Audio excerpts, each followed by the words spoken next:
Studio in the bonus room above the garage on the north side of Cary, where we are sequestered at the foot of Mount Belzoni. This is the Triangle Talk Show. And it is episode 79, the social episode. March 22nd, 2020. A report from the neighborhoods. Actually, well, two neighborhoods, as it turns out. I am Gary Pierce. I'm still old and vulnerable. Less vulnerable than I was before. I've finished all the chemo. In theory, my immune system is back to normal, but I'm still old and I still have asthma. And I have a guest on the line here. Oh, I thought I turned that thing off. It's not supposed to be repeating. I don't know how to work any of this stuff. I got a guest on the line. Hello, Brennan. Hey, Gary. It's good to meet you virtually. Good to meet you. I put a note on Reddit earlier today and said, does anybody out there in the neighborhoods want to just talk about what they're doing with this COVID-19 thing? And you responded. I really don't know what to expect to get off of Reddit, especially short time. And it turns out you're a podcaster. Yeah. What do you do? So I've been doing Linux operations, Unix operations work for the last 15, 20 years. And some friends and I, a couple of years ago, started a podcast for just sort of practical and pragmatic Unix and Linux operation stuff. And we enjoy it. Just sort of plugging along with that. I'm also a father. Got two kids downstairs who are watching TV right now while I'm up here recording. So you can do everything. You can do everything remote from home. Yeah, and I've been working from home the last 6 years, so this whole work from home thing is not new to me. I'm very comfortable with it. And I'm retired, and so I can retire from home just fine. That sounds good. And podcast from home, from the studio in the bonus room above the garage, the north side of Cary at the foot of Mount Belzoni, which no one has asked me what the foot of Mount Belzoni is yet. Well, I'm going to have to ask then. What is it? It's a reference to an old Steely Dan Donald Fagen song from the Nightfly. Where he is broadcasting from Baton Rouge at the foot of Mount Belzoni. And of course, if you're familiar with Louisiana, there's no mountains. There's also no mountains in Cary. Reminds me of, I think Space Mountain is the fourth highest mountain in Florida. Disney, it's one of those. Disney World. Yeah, which is also closed from this whole craziness, but hey. Okay. The world's kind of shutting down, so it's interesting that way. So being a Linux guy, you don't mind that your video and audio are pouring through a Windows machine, do you? Not at all. Best tool for the job. I long ago abandoned. I'm actually a Mac user. I've been a Mac user since I was 4 or 5 years old. I was a wee little thing when my dad brought home a Macintosh before the Macintosh Plus or anything like that came out, and it's always been the right tool for the job. So if you get your work done, if you are happy using the tool, use it. Don't. Yeah. As far as I can tell, there are no professional video editing products available for Linux. None at all. And there's very few audio editing products that are worth anything on Linux. Yeah. You can do graphics. I actually have GIMP here on this workstation just because I can't afford to do another license of Photoshop. Yeah. It looks like Photoshop, but boy, everything's different. I have to keep going to the help. How do I do this?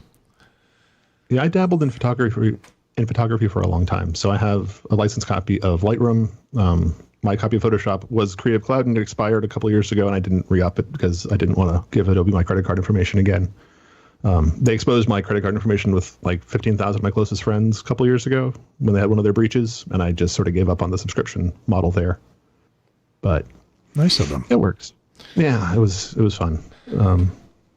And I'm looking for a complete Linux solution for doing this kind of stuff. But in terms of photo editing and in terms of audio stuff, I just don't like the tools that are available. Everything else I do is completely available on Linux, but those two things really pin me to the Mac. And does anybody make professional software designed specifically for Linux, or is it all the user community shareware stuff? Well, when it comes to end user applications, it's mostly the shareware kind of stuff where you're copying somebody else's model. There's a open source project called Darktable that is a Lightroom alike piece of software, and it's usable. The UI is not as polished or as well thought through, and performance isn't quite as good, but it works and it's free. It's open source. But when it comes to server-side stuff, it's so far beyond anything you can get on a Mac or even really at this point a Windows machine. The server side of stuff has gotten crazy. So that's where my work life lives now entirely. Okay, so it's more of a professional, professional IT, which is where it came from, IT people. Yeah. So I guess I won't feel too bad about being on Windows. Please don't. I have used Macs. I've never owned a Mac, but I've used them. Most of the clients where I freelanced did their stuff on Mac, and so if I was using Premiere Pro or Pro Tools or Photoshop, it all looks the same on Mac or Windows. Just figuring out the navigation inside the machine was the hardest part. Outside of the application, saying, "Wait a minute, how do I get to a folder?" Yeah, and you know that there are folders and there are files and there are whatever, but it's mapping your user paradigm to this platform you don't know that well, and that's the hardest part. Yep, but I figured it out. So the reason I wanted to do this show was we're all sitting at home, in theory. In theory, yeah, that's the idea at least. And I wanted to see how it was going out there. It would be cool if we got like 5 or 6 people to report in, but like I said, I didn't know what to expect on Reddit in a short term, and I only put it on the Triangle subreddit. I didn't spam the Raleigh and Cary and Durham, Chapel Hill subreddits. Speaking of which, what part of town are you in? So I am in Cary. I am near the old part of downtown, about 1,000 feet from Bond Brothers, that kind of area. So it works out nicely. It's very walkable, very community focused. Of all oddities in life, this is the house my mother-in-law grew up in, and we bought it a couple years ago. It was out of the family for 40-something years, and now it's back in. Just happened to work out that way. So now we can do a show about light rail. Is that actually happening? Or No. I lost track of that thread. Well, they gave up over in Durham. There's another incipient push starting in the Raleigh area. It'd be like Clayton to Durham. I got friends who, and the reason I'm mentioning this is because you were talking about being in a walkable area. Yeah. And I've got friends who are saying, well, light rail wouldn't work here because we're too spread out.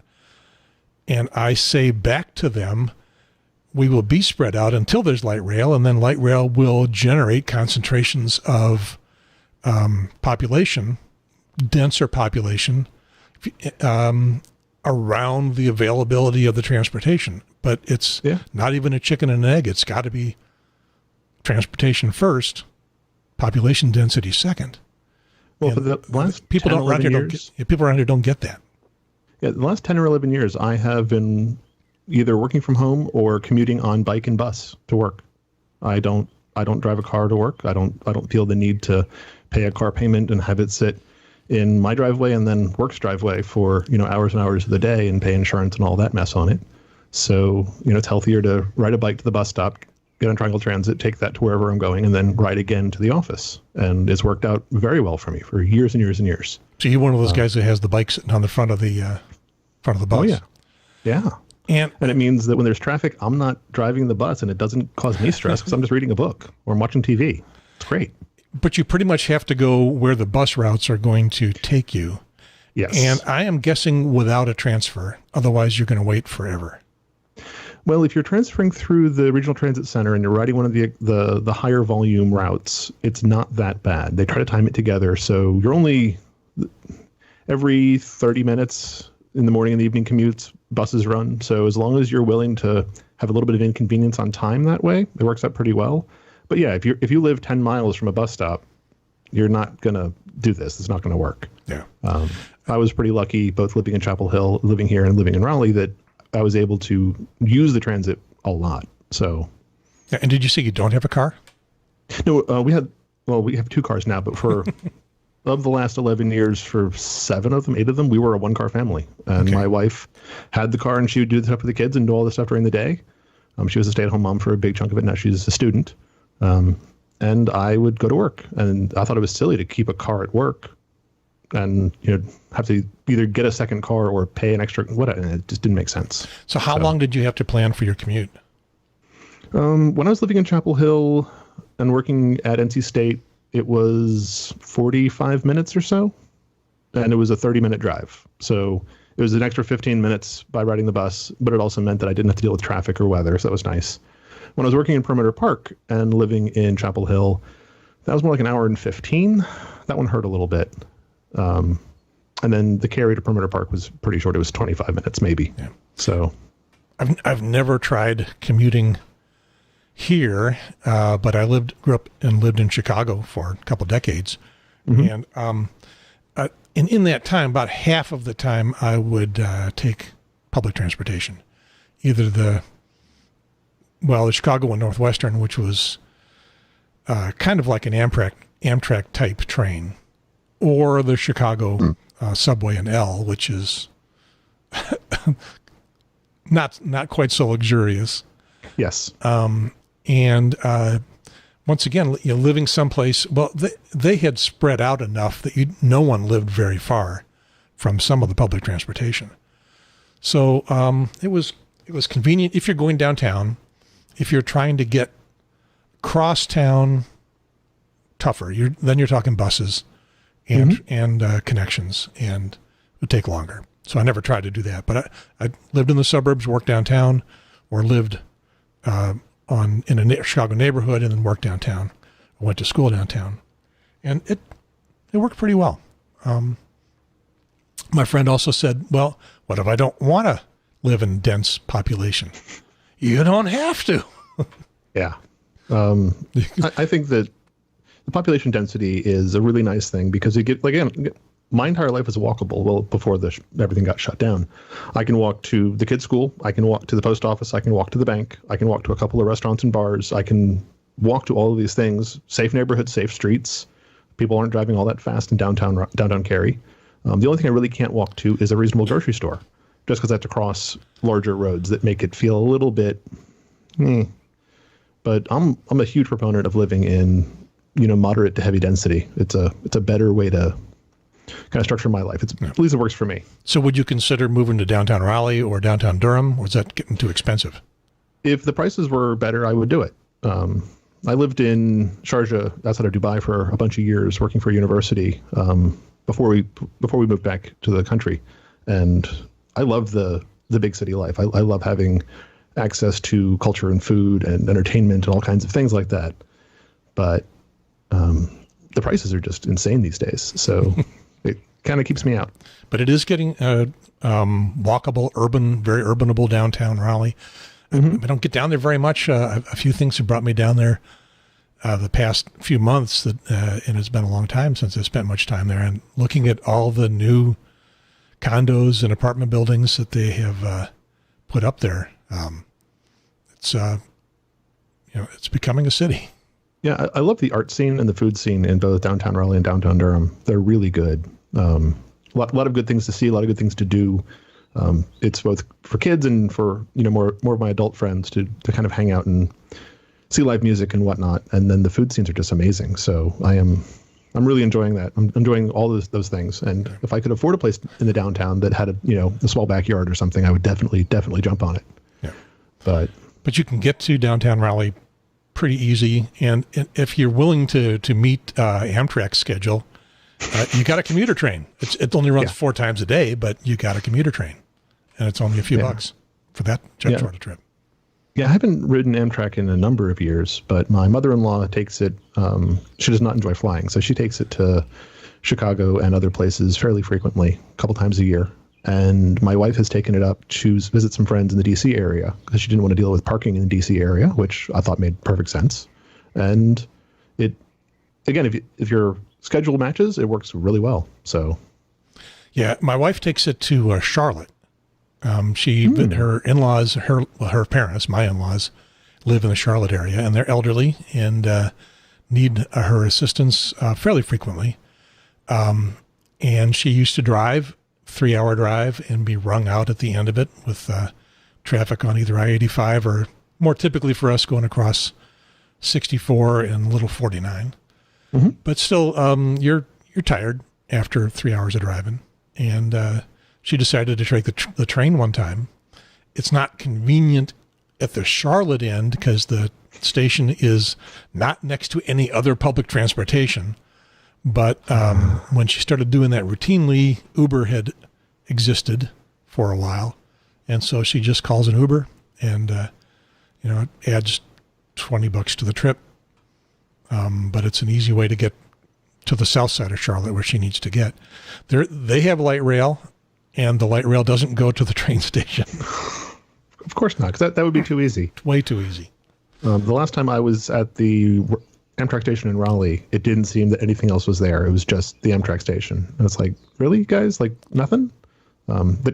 The Cary depot is actually really nice in the sense that the buses all run there, and you're in the heart of downtown Cary. So once you hop off the train, you are in the midst of everything. So It's easy to get to town hall. It's easy to get to whatever, and I like it. Yeah, and they built the new Amtrak station in Raleigh, which I've been to, which is nice. Although you think, Amtrak station, all the train stuff. Compare this to RDU Airport. Mm-hmm. And it's exponentially different. But they're putting, bus connections at the Raleigh, they're trying to make it a big transportation center.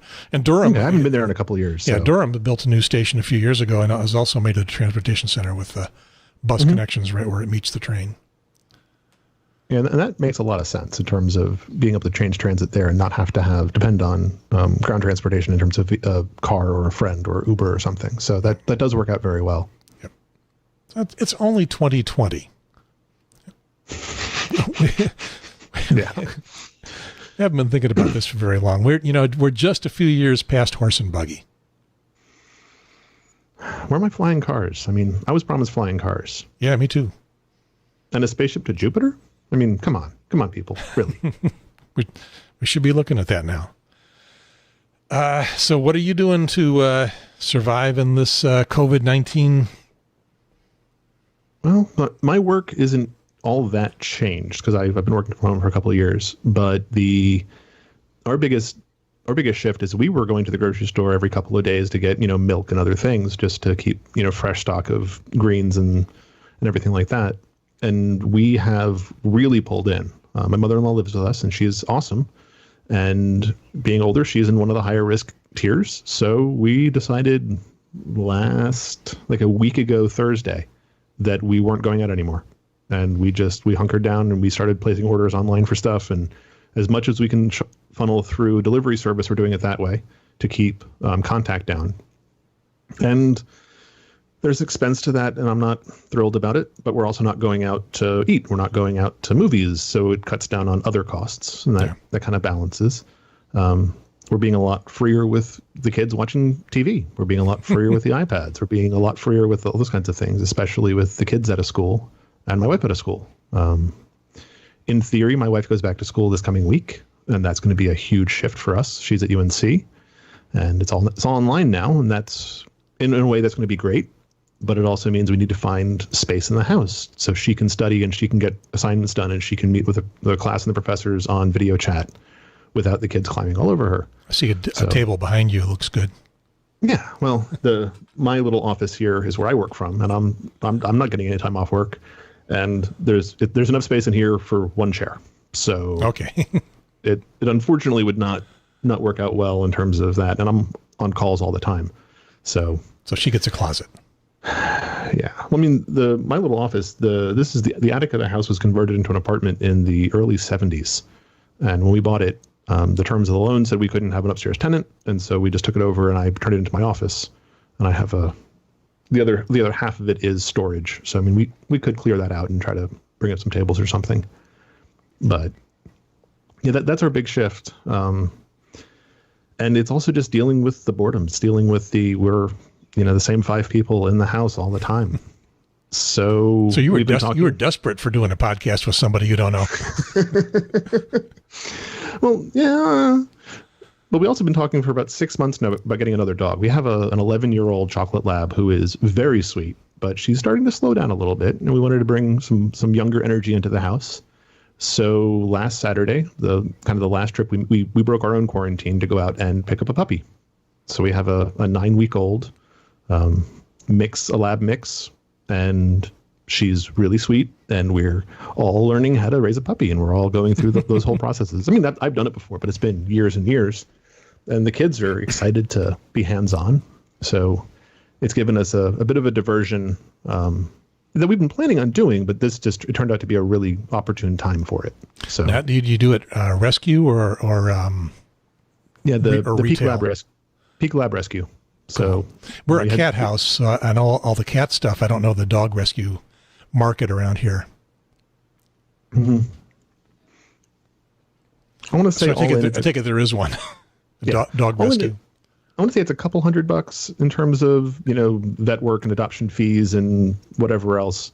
And I would much rather pay a rescue than pay a breeder. Breeders are generally a lot more expensive, and the rescues are always in need, especially in times like this, of people who are able to take in pets and make them part of their families and not just have a present, because the pets are not presents. They're part of your family. And so you have to really dedicate the time to it.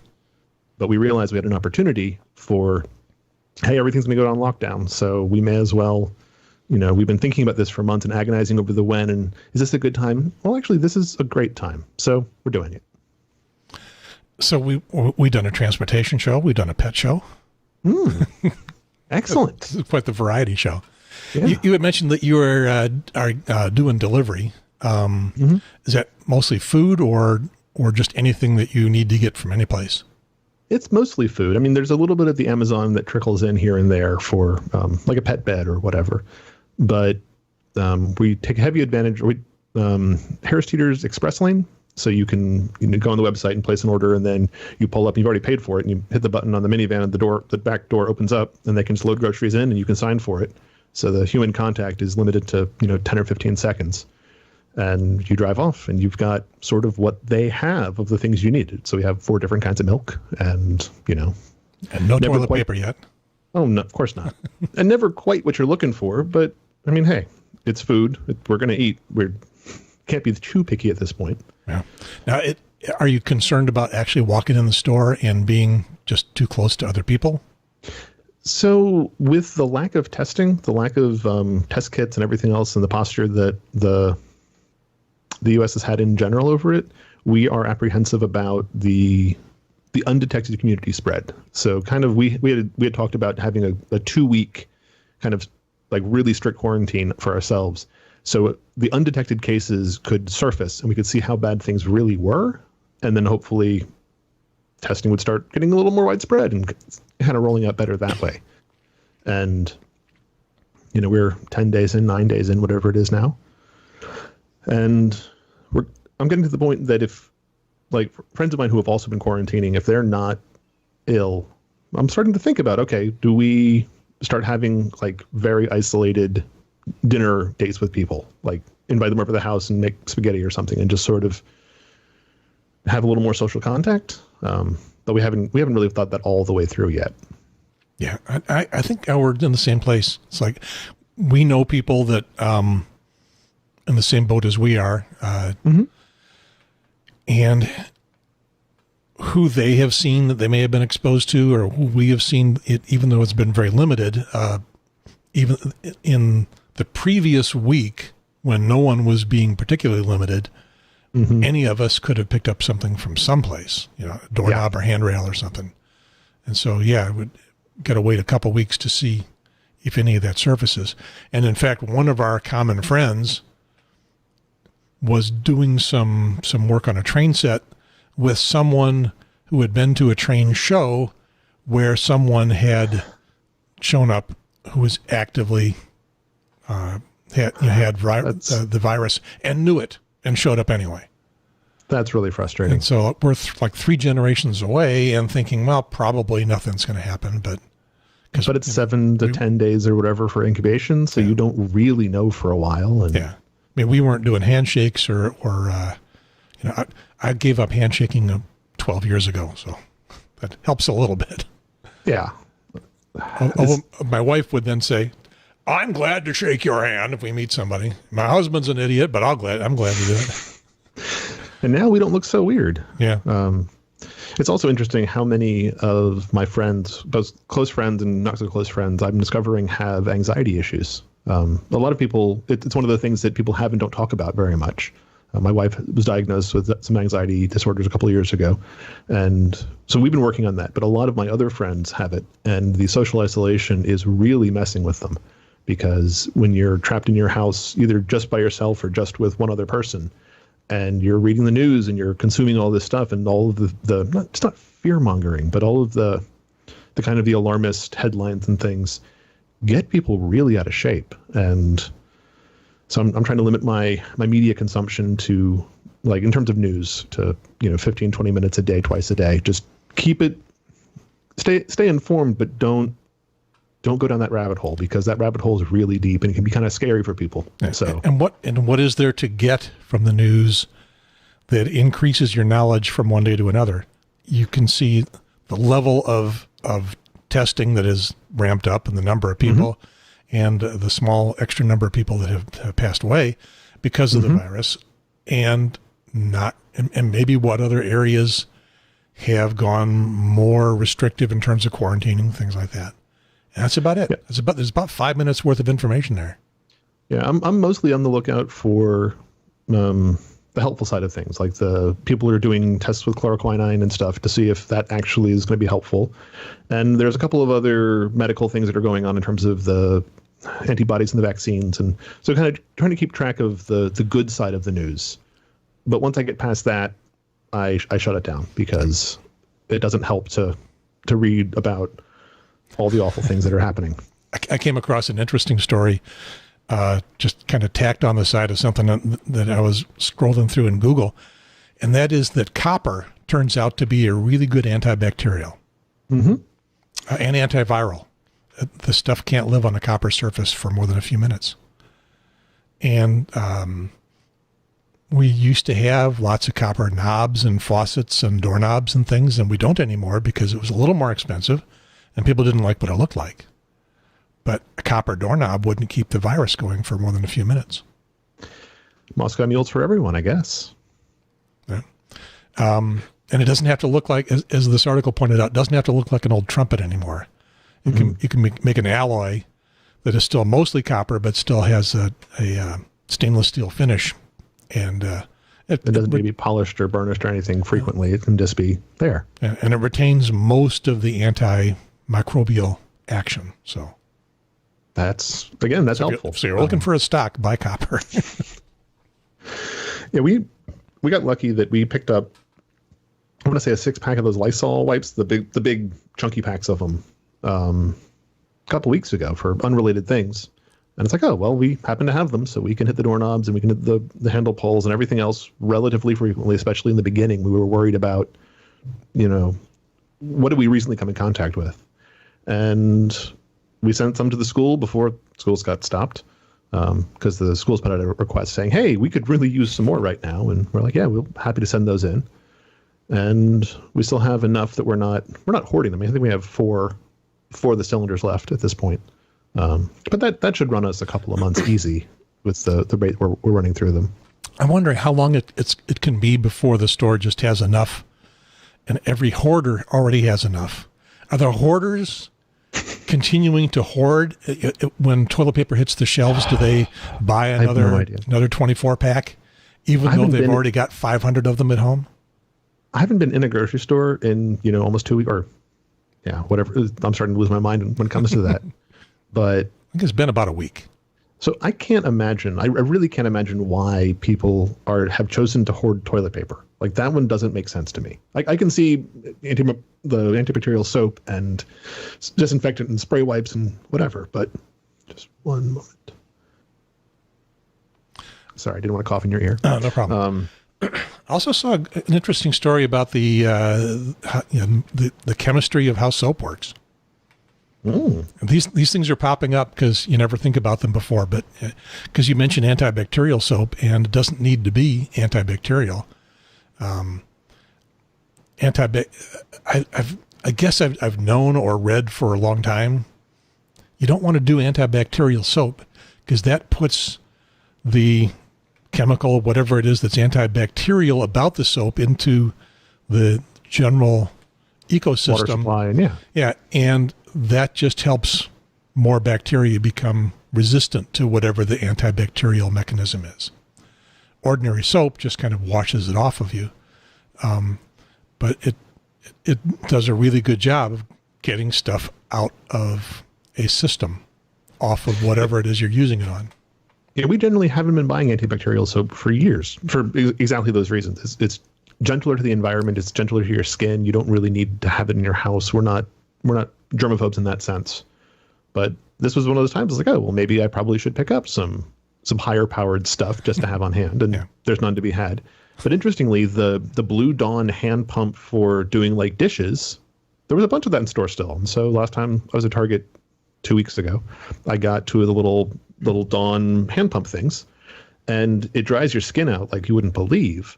But the super degreaser part of it apparently attacks the lipid shell on the virus, and so cool. Hey, it's not my first choice, and it's not something I'm going to keep on using once this whole craziness is over. But for the moment, it's an effective way to feel like, okay, well, I was out taking a run, or I was out on a bike or whatever, and I may have come in contact, or I may have been too close to whatever level of paranoia you feel is appropriate. Well, just wash off really well afterwards. So I'm a member of some community organizations that met once a month or whatever. They've all had to stop. And some volunteer activities that have either scaled back or stopped entirely. And some of them, their activity will be missed by the community. Have you... and that's pretty much all of my time outside the house. Otherwise, I'm a hermit. Have you had to, stop doing stuff out there with other people and groups? So I have a couple of groups of people that I meet with, or I did meet with fairly regularly. Working from home the past bunch of years, my small kind of social outings were really important. I have a group that meets Monday nights, or met Monday nights to watch TV. So we gathered at a friend's house, and we were going through Game of Thrones and Star Trek Discovery and a bunch of other things. And now that's been called to a halt. And we've had a standing social Taco Tuesday with some other neighbors for years now. That's also been called to a halt. And that hurts in the personal sense of kind of getting out and seeing things and doing stuff with other people and not going quite so crazy. But there's also the volunteer side of stuff. My mother-in-law is very active in the environmental education community, and a lot of that stuff has just come to an absolute screaming halt. Like they can't run programs, they can't do wildlife stuff. It's all just done because you can't get people together. A lot of the community gardens, like in Chapel Hill, are now limited to one person in the garden at a time. So instead of being a community where you're together trying to do something, it's you schedule time and you go in to get some things done and, plant and water and whatever. But, it's springtime. This is the time to be outside doing that. And a lot of people just can't. So there's a lot of impact there. And my wife is the more social of the two of us. So she's feeling the hit when it comes to not hanging out with people and not kind of being involved in the community and being involved in the kids' schools and just sort of all of those things. It's hard for everybody to kind of contract that way. And I kind of worry about, like, we're very fortunate that I've been working from home, and so I'm going to keep on doing that. But there's a lot of people who don't have that choice. One of our friends, one of the folks in the relationship is a manager of a restaurant, and he's putting in 50-hour weeks right now because that's what he has to do. Otherwise, they go to business. But when those close, it's like, oh, now what do you do? Like, everything is just sort of coming to an end. And yeah. I want to go two directions here. One is talk about doing things virtually, but I'll mention the restaurant thing. We have been shifting a little bit from cooking at home. My wife would typically make our dinner at home to wanting to support the area restaurants that we did frequent by frequenting them more and taking their carry out. So there's 3 or 4 restaurants that we typically see once a month or maybe twice a month, and now we're trying once a week and getting something carry out. There was an interesting thread on, I think it was the Make Me Smart Facebook page. I don't know if you're familiar with that podcast. I'm not, but yeah, it's an offshoot of the Marketplace, one NPR shows. Okay. And someone was saying that they had never done very much carry out or delivery of food. Does it end up any good? So I gave them my review of the last 5 or 6 carryouts that I did, what I called the percentage of goodness compared to having it at the restaurant. And so some sandwiches were like 90% as good. An omelet that I got was more like 85% or 80. It was pretty good, but it wasn't, it suffered from the transportation a little bit.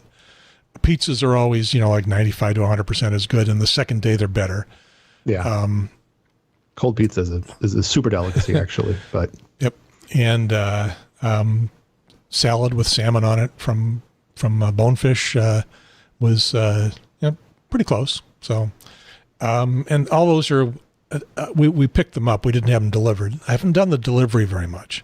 And so I've done one delivery thing so far. Bond Brothers has a curbside pickup or delivery option. And so I was like, hey, I love their beer. I love supporting local business. And so I did order beer, and it was at my house 5 minutes later. And it was kind of amazing that it was, you bring me beer like to my house, and they check your ID when they show up at your door. But that was kind of cool. Yeah. Now that's coming in, in a container, bottled or whatever same you would pick up. So its quality is not going to change. Mm-hmm. But the cooked and prepared foods, people were wondering, well, is it going to be as good? And my experience is remarkably, yeah. Chinese food is always 100%. Yeah. It always comes hot, and I don't know how they do it, but soup comes still too hot to eat. You still have to cool it down a little bit. So there's Batman is down on the floor. He should be up on my lap in a moment. Okay. So the virtual thing, one of the groups that I've been involved in a little bit decided they can't meet in person, and they met every week. It was a political group called Tuesdays with Tillis. They always met in front of the federal building just east of downtown, lobbying and protesting the stuff that Senator Tillis does or doesn't do. They're a left-wing group, and they decided that wasn't a good idea because there'd usually be 25 to 100 people out there in close proximity. So they did a Zoom conference, the last one. They had about 80 people on the Zoom conference, and had a pretty good time. Some things can be virtualized that way and some things can't, but probably more can than people are thinking about because they're just not into the technology. Yeah, we're going to try for our Monday TV group. We're going to try the Netflix Party Chrome plugin tomorrow. How's that work? It's a plugin for the Chrome web browser, and you basically have one person lead and say, "I'm going to watch this thing on Netflix," and everybody else has to also have Netflix accounts, so you can't share one. And then it synchronizes the playback. So if somebody pauses it pauses it for everybody.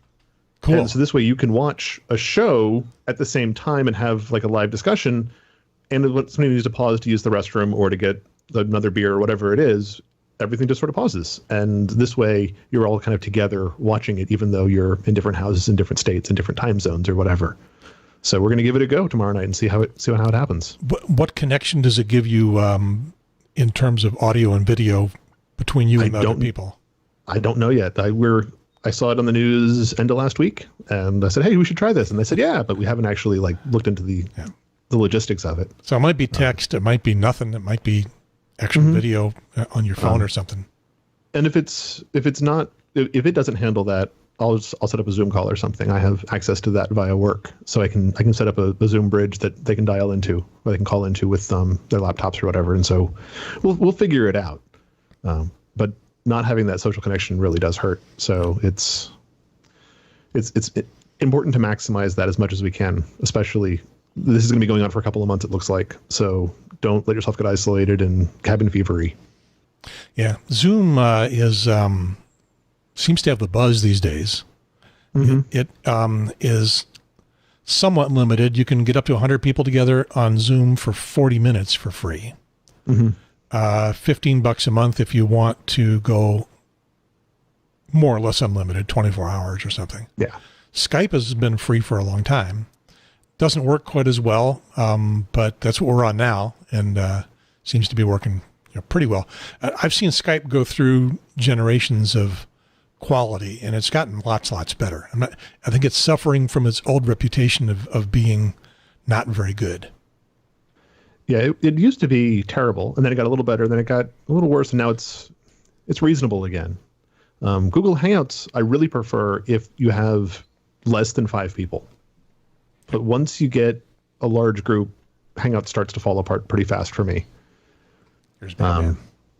Hey, Batman. And I've used pretty much every other conference that exists, even ones that are out of business now, GoToMeeting and all those things. And they're all terrible. Zoom is the least terrible of all of them. It seems to work pretty well for large groups, which is why Work seems to have picked it up across the board. And all my various friends who are in tech, everybody's moved to Zoom in the last year or so, because it handles large groups reasonably well. But what qualifies as a large group? We had 150 people on the bridge on the all hands on Friday. So, and is that trying to be two-way with everybody, or is it 90% of them are just recipients?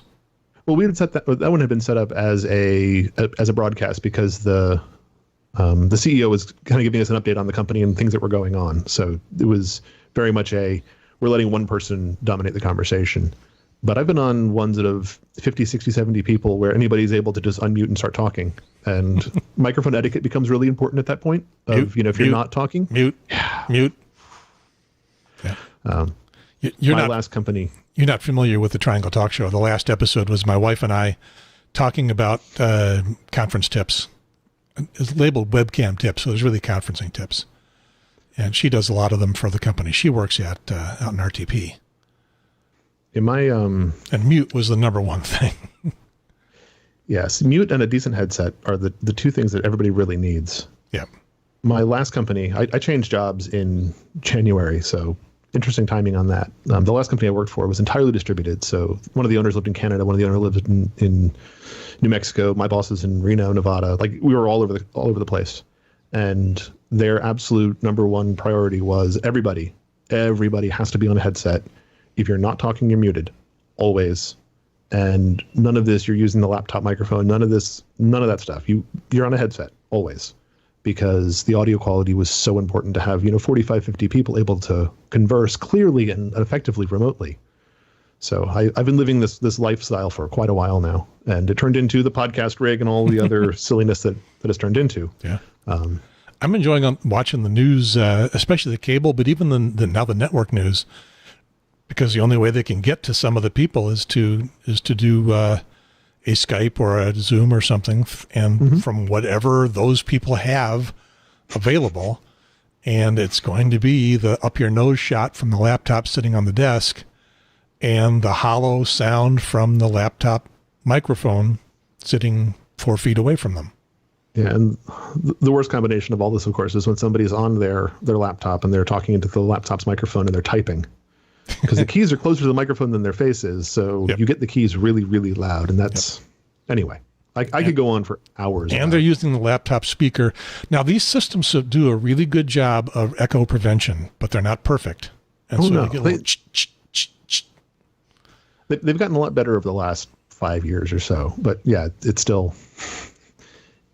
Headsets are inexpensive. Well, I guess they were inexpensive. Now I'm sure that they're being scalped as well because everybody. One of my friends works for LinkedIn, and he was talking about, you're moving 20,000 people to remote work. You're drop shipping all kinds of stuff, monitors and keyboards and headsets and whatever, just to this huge workforce. And suddenly you're tapping out everybody's available stock because everybody's doing it simultaneously. Of how do you get, all the tech workers in Silicon Valley to suddenly work from home and send them chairs and all kinds of craziness. So I cannot imagine the logistical nightmare that it is working the back end of that, working at the Amazon warehouses or working at CDW or whoever it is these days that stocks all that stuff. I hadn't even thought about that. That every tech company anyway, every company that can do remote and has resisted it. My wife went through a couple iterations of remote work is good, remote work is bad. It's better to see everybody in person at least once in a while or a lot. And, maybe one day every couple of weeks remote is okay. And now she's really enjoying the put on a nice top and the rest of it's pajamas. Yeah, I was really apprehensive when I went to do full-time remote 5-6 years ago. I was really worried about, am I going to miss the social interaction? Am I going to miss, walking to somebody's office with a cup of coffee and saying, okay, we got to work this problem out. We got to figure out what's going on here and being able to do the face-to-face thing. But as long as the culture of the company is set up to do it, as long as people are people are putting the information into chat or into the video call or into email or whatever the preferred thing is, it works really well. You just have to have everybody on board. If you have half the people on board, it fails miserably, and just don't. So what about non-business virtualization? Just your friends that you don't get to see now. Mm-hmm. It doesn't seem to be catching on, or am I just in the wrong bubble? Because I'm old. My friends are all old. Well, I mean, I'm not one of the olds yet, but I'm working on it. There's a lot less interaction. I try to do FaceTime. I try to do Skype calls. I try to get on a visual medium so I can talk to people. And it's really hard to sync up with people, especially, they're at home with their families and they're trying to get their dinner on the table or their dog walked or whatever's going on. So it's definitely taken a hit. Yeah, we've gotten very asynchronous with text messages and stuff, so that you send it when you're ready, when you've got time, and someone receives it when they've got time and respond to it sometime after that. Yeah. Yeah. So, but that works for some things, but it's not good for a good or somewhat intimate conversation with a good friend.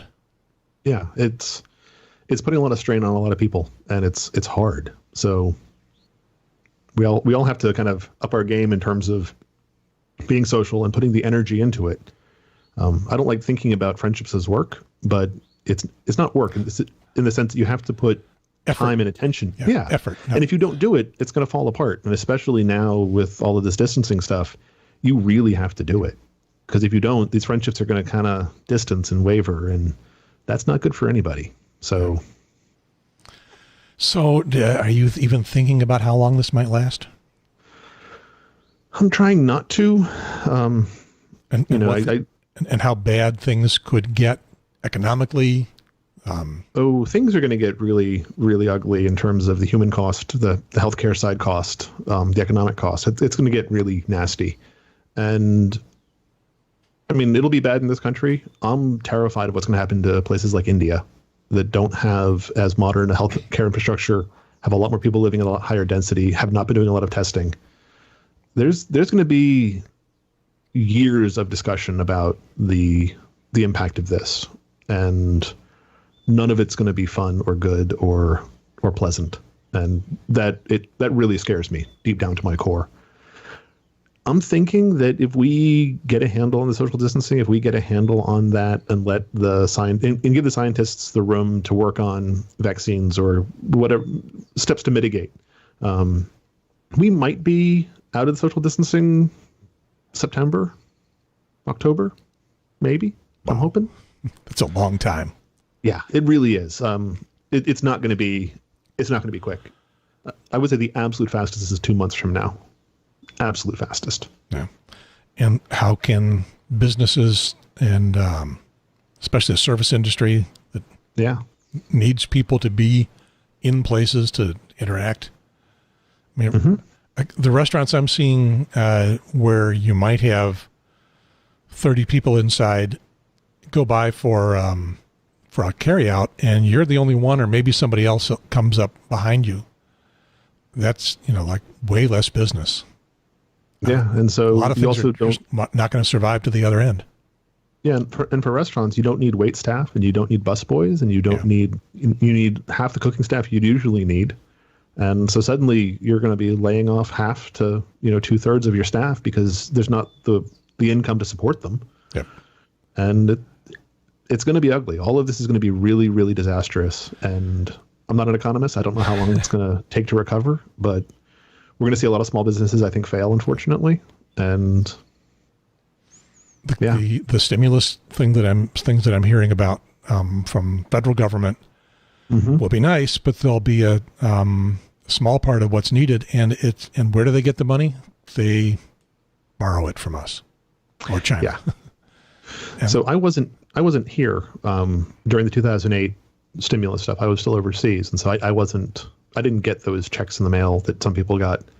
But I didn't realize until literally a couple of days ago that those checks in the mail that wasn't free money. It was, no, this is basically you're borrowing against next year's taxes.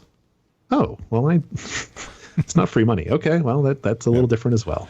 I haven't heard that that's what they're talking about, because I don't think we've got the details on how that's going to work. But I don't need $1,200. It would be fun, be nice. I would spend it, but I don't need it. Other people need it more desperately. They're not going to be able to fine tune that very well.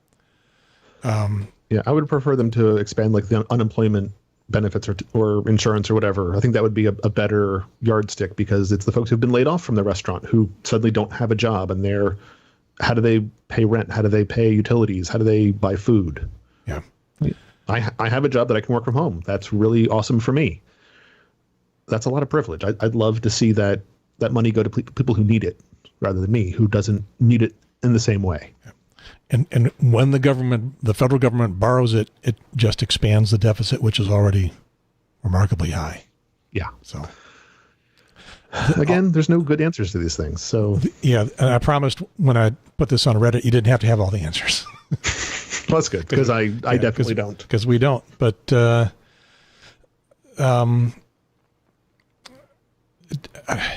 had a thought and it just disappeared. Never get old. Don't get old. This happens all the time. Well, it's the alternative.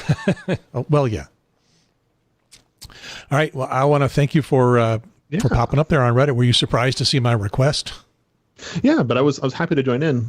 We're actually recording tonight ourselves, and I had kind of gotten the office cleaned up over the weekend, thinking that it was time to, vacuum and do a couple other things that I've been putting off for a while. Do you do this with other people remotely on Zoom? We usually do. We actually use Skype, just because we all have Skype, and it's worked. One of my friends is a Linux only kind of guy, and Skype on Linux works really well. So yeah. We've been doing that for quite a while now. It had a new feature that I hadn't seen before. This start a group and send people a link, and they don't even need an account. That's handy. Yeah, so that's going to make getting people to do a show like this a little bit easier. Because I'll ask, do you have Skype? Oh, no, I don't have it. Well, all you need is a laptop. A reasonably modern web browser, and a laptop with a camera up your nose and the microphone on there, and we deal with what we can. Because heck, why not? CNN and NBC are doing the same thing now. What's the name of your show? The Practical Operations Podcast. The address is operations.fm, and we're every 2 weeks at this point. We're trying to do more, but timing and schedules and stuff. Yeah. We got a bunch of folks, even 2 or 3 folks to try to coordinate with. It is hard. Yeah. Speaking of stuff at home, though, have you seen the Jimmy Fallon Tonight Show at Home? He's trying to do a daily, and it's really funny. I haven't seen Jimmy Fallon because I haven't followed his show, but I've seen what Colbert has been doing, and the Colbert side of it yet. But he'll do about the first third to half of the show, the part where he did the monologue. He'll do that from various places, apparently around his house. Jimmy Fallon's doing the same thing. He interviewed Lin-Manuel Miranda over Skype a couple days ago. The shows are 5-6 minutes long. They're not a huge investment in time, but they're fun. So yeah, what Colbert is doing is for his main show, and then the second half is just reruns of prior studio interviews. And which I never watch the interview parts anyway, because all those guys do terrible interviews. Unless it's somebody I really want to hear from, their monologues are the part that gets me in. Yeah. And okay. And I'm looking forward to whatever John Oliver's doing tonight. I don't have HBO. I see whatever they're willing to give me on YouTube afterwards. That makes sense. So, well, thanks for reaching out. I really appreciate doing this with you. Yeah, this is fun. And maybe try this again and see if we can get some folks from around the area, because apparently this is going to go on for a while. Yeah. Appreciate it. All right. You are Brendan or Brendan? Brendan. And Brendan Diesendorf. And you're in Cary. This has been episode 76. It's our social episode, Report from the Neighborhood. Turns out we're in the same neighborhood, or almost, because I'm just like 2 miles north of you on the north side of Cary. Episode 79, it's been social, and it's been fun talking to you guys. Going to switch off the YouTube